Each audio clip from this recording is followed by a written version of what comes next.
علیکم برادران عزیز. شیکار میگن که شیکار آنه اینه شیکار میگن یعنی عشق.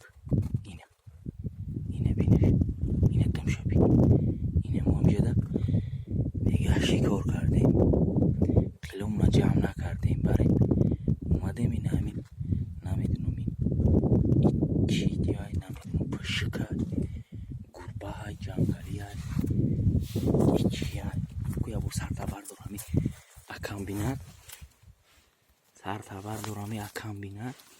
ایزین یک اینه کلش اینه اینه تنش.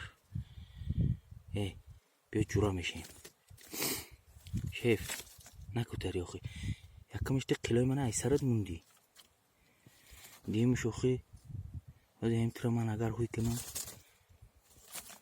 یکم کار دیگه میکنی باید که نکنی تو اینه بچه جونیه نیکی مرده بر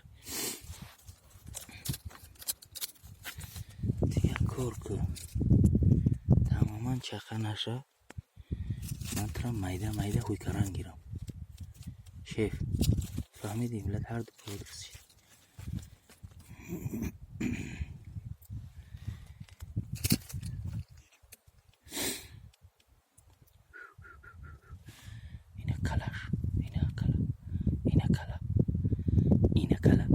اینه سلام شیف بیا مسئله گیریم تو رو خوی کرن در کار تو برای اپیتی کارمو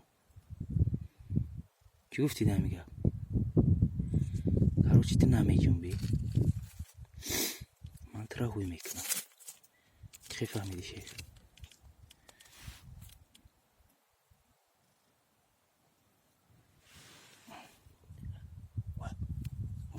مشوچه